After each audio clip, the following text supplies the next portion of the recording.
तो जैसे मेरे पास ही मेरे घर में रिश्तेदारी कोई आए थे, मेरा छोटा भाई है कि ना यार पटवारी के समय नई नई भर्तियाँ खुली थी कि यार 10 लाख रुपए दे देना पटवारी में हो जाएगा। अच्छा। तो सुना तो हमने था, लेकिन हम पे कभी ऐसा नहीं आया था कि डायरेक्टली करके ना, तो हमने कहा यार हमारे रिश्तेदार के पास ये अप्रोच आ रही है कि 10 लाख रुपए दे देना और पटवारी में हो जाएगा। तो मेरे को बड़ा शॉकिंग लगा कि मैंने कहा यार जो योग्य छात्र हैं उनके साथ कितनी बड़ी नाइंसाफ़ी है, और उससे जो आउटपुट जो वहाँ से जनरेट होगा, जो 10 लाख रुपए दे के जाए, कितना भ्रष्ट उसका दिमाग होगा जो खुद ही रिश्वत दे के जा रहा है। क्या उत्तराखंड के लिए तरक्की कर पाएगा, कैसा एक अच्छा अधिकारी बन पाएगा। तो मेरी बॉबी से उस समय बात हुई थी, मैंने बॉबी इस तरीके से आउटपुट आ रहे हैं, क्योंकि उस समय बॉबी बेरोजगार संघ मेरे ख्याल से नया नया बना ही था और धरने वगैरह खूब कर रहे थे। हमने भी स्टार्टिंग में खूब वीडियो बेरोजगारों पे की थी उस समय। तो बॉबी से मेरी काफ़ी लंबी चर्चा हुई कि ना यार हो तो रहा है, लेकिन कहीं से इनपुट नहीं मिल पा रहा है कि ये कौन करवा रहा है, कैसा है। कुछ इनपुट तो थे हमारे पास कि हरिद्वार से ये लोग कर रहे हैं, लेकिन उनके हाथ इतने बड़े थे कि हम लोग वहाँ तक नहीं पहुँच पा रहे थे। तो धीरे धीरे करके बॉबी के पास कुछ सबूत इकट्ठा हुए। उस समय वीडियो भर्ती घोटाला इस समय हुआ था कि कैसे एक आदमी जो गांव में, मतलब डायरेक्ट तो हमें इनपुट नहीं मिल पाए थे कि एक प्रधान है और अचानक से वो सरकारी नौकरी उसने निकाल ली। जैसा आप और मैं साथ में क्लासमेट हैं और आप तो कभी कोचिंग एक दिन भी नहीं आए और आप वहाँ पे टॉप कर रहे हो। तो इस प्रकार के हमें इनपुट मिले। अच्छा। तो धीरे धीरे करके हमने जुटाए कि इस इनपुट 1 2 3 4 हमने लिस्ट बनाई अलग अलग करके, और उसके बाद हम लोगों ने जो है वो UKSSC के समक्ष भी रखा कि भाई हो क्या रहा है इस तरीके से।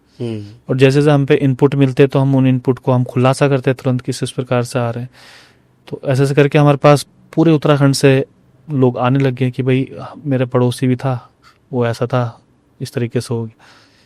फिर धीरे धीरे करके कभी हाकम सिंह का नाम इसमें बीच में आता, क्योंकि आपका भी हाकम सिंह से आ रहा है, उसका भी हाकम सिंह से आ रहा था, तो कन्फर्म हो गया कि हाँ कुछ इस प्रकार के लोग हैं, हाकम सिंह टाइप का कुछ नाम है उनका, जो ये सब चीज़ें करवाता है। सुना हमने था लेकिन कन्फर्म उस तरीके से हुआ करवाता है। तो बॉबी और मैंने तकरीबन ये लगा लीजिए, कम से कम उस समय किसी को पता नहीं था ये घोटाला क्या है, कैसे पेपर लीक वगैरह होते हैं। कम से कम हमने 25 वीडियो एक साथ करी होंगी हर बार की। उस समय बॉबी को भी कोई न्यूज़ चैनल दिखाता नहीं था जल्दी से, और हमारे साथ भी ऐसा था कि यार हमें कुछ करना था। उस समय कोई जानता भी नहीं था उस समय, तो हम लोगों ने कम से कम 25 वीडियो एक साथ करी थी। हमने कहा यार कोई बात नहीं, हम लोग लगातार इसमें वीडियोस करेंगे चाहे कुछ भी हो जाए। अब इंसाफ मिलना ना मिलना अलग बात है, लेकिन अपनी तरीके से हम, भाई मीडिया तो एक आईना है ना, हम बता ही तो सकते हैं कि भाई ये गलत हो रहा है, ये गलत हो रहा है, ये गलत हो रहा है।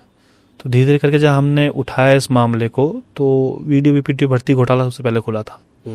तो जब वो खुला, उस पर जांच SIT वगैरह बैठी, तो उसके बाद धड़ाधड़ करके ये पेपर लीक, वो पेपर लीक, कम से कम इतने पेपर लीक के धड़ाधड़ करके खुले और कई लोग उसमें गिरफ्तार होना शुरू हुआ।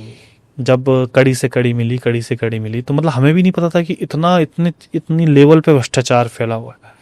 फिर आपने एक इंटरव्यू भी देखा होगा, त्रिभुवन भाई ने लिया था, जो जिसने टॉप किया था, वो UKSSC की फुल फॉर्म नहीं बता पा रहा था लाइव में आके। हाँ, ये बता। मैंने कहा यार जो नहीं बता पा रहा है उसके बाद, और इस तरीके से उसने कर रहा है। तो लगातार हम लोग फिर इसमें इंटरव्यूज हम लोगों ने करे, जो जो हमारे पास इनपुट आते थे तुरंत हम उसमें लाइव करते थे। बहुत एक्टिव हम लोग उस समय हो गए थे, और उसके बाद लोग हमें खुद ही इनपुट देते थे पूरे उत्तराखंड से। जो मेहनती छात्र हैं, योग्य छात्र हैं, वो भी लगातार हमारे कॉन्टेक्ट में थे, तो वो भी बताते थे हमें कि भाई ये गलत हो रहा है, यहाँ पे ये गलत हो रहा है। तो वहाँ पे एक सीरीज शुरू हुई।